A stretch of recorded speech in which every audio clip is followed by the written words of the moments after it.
Hey guys, today we're going to talk about osmosis, a really important force keeping fluid balance in your body. It is the primary force that's keeping all of the fluids in balance. So we're going to talk about it a little bit today. We're going to kind of categorize something really quickly, and that's the difference between passive and active transport. So what's the difference?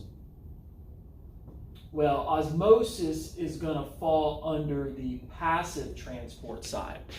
So what's passive transport? Basically, this is going to be the movement of solutes, or think about it as particles or substances in the body. Or in osmosis's case, we're going to get into more detail in this, the movement of water. It's the movement that is going to be without energy. So we don't need ATP to our bodies don't need ATP to operate under passive transport. Now the difference is active transport requires ATP. We're not going to really talk a lot about active transport today.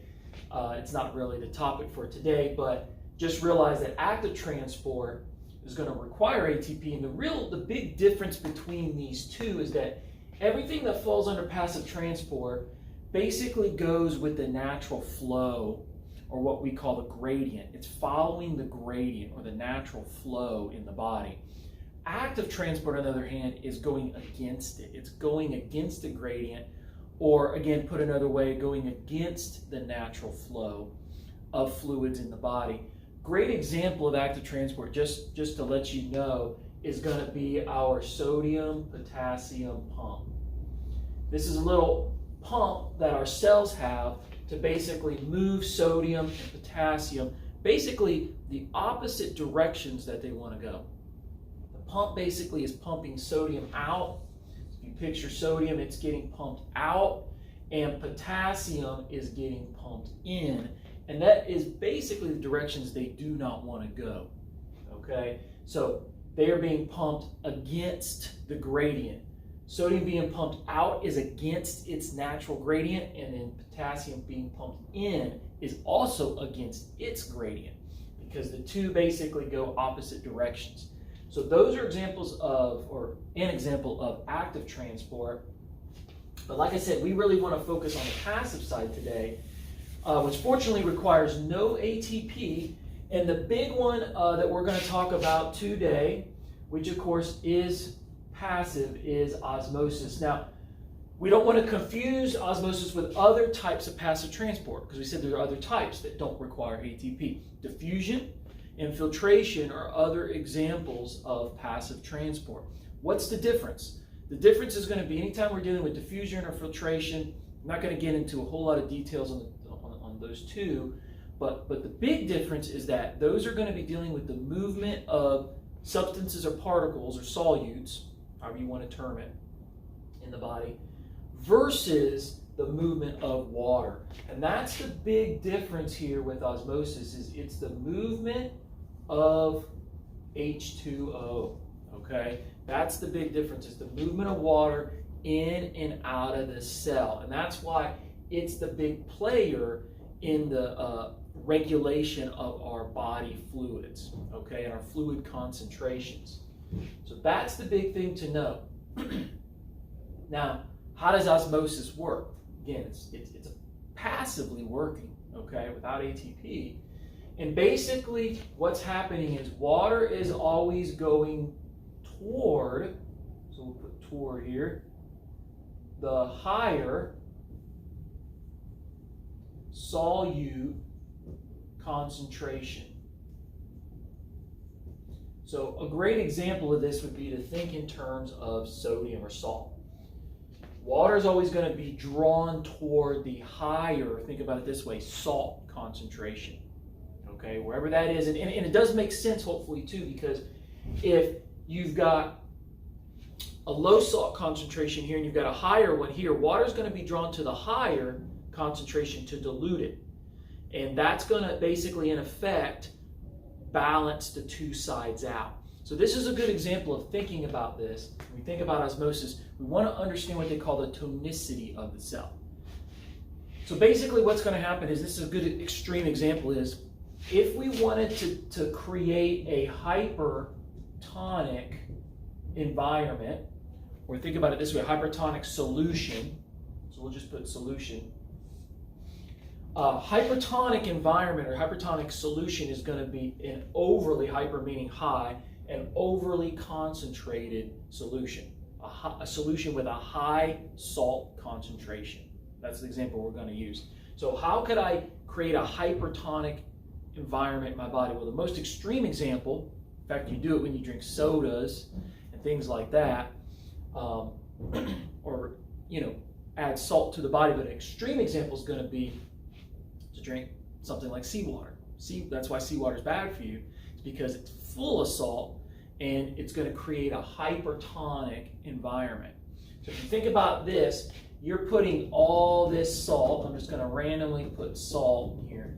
You're going to put all this salt in your body, and what's going to happen is the cells, these are cells I'm trying to draw here, the cells in your body are going to basically force the water out. So I'll draw arrows here. The water is going to be forced out of the cells. And the reason is the water, like we were saying a minute ago, is going to want to be forced out of the cells because it's going to want to try to balance the concentration in the cell and outside the cell. And the way it's going to do that is it's going to try really hard to dilute this hypertonic environment. And it's going to do that by adding water to it, okay? When you're drinking seawater, you're never going to, your body's never going to be able to create a perfect balance afterward, but it's going to try its best to balance the concentration outside and inside the cell. In order to do that, again, water is going to leave the cell. It's going to leave all of our cells very rapidly. And what's going to happen is a hypertonic solution is going to cause the cell to crenate or shrink. Okay? Anytime we create a hypertonic environment, it causes our cells to shrink. And you can picture that as the water's leaving the cell is literally shriveling up. Okay?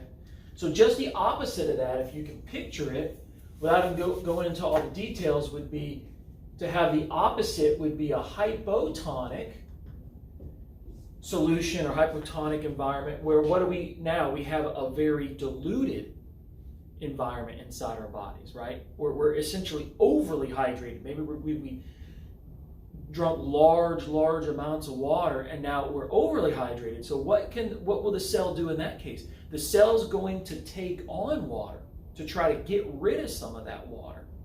So the cell's going to take it on.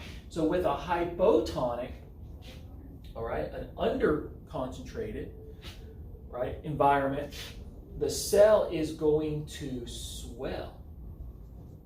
Now that's where you hear stories about people drinking large amounts of water, way more than your brain would tell you to drink. Maybe they're doing a drinking, like a water drinking contest. You've heard of those things. I've heard people dying from that because they drink so much water so fast that it causes cells to swell. The cells can actually burst. So that's a hypotonic environment. It's going to cause the cell to swell. Now, the only other example we could give you would be an isotonic environment, and that's where everything's already in balance. The concentration outside the cell is the same as the concentration inside the cell. So with a balanced environment, of course, there's going to be no change to the size of the cell. So these three things we refer to as the tonicity effects of the cell. Obviously, the hypertonic and hypotonic is where you're going to see changes. Isotonic is balanced. You're going to see no change in the cell size. So that gives us a little rundown on osmosis. And again, why it's so important. Okay.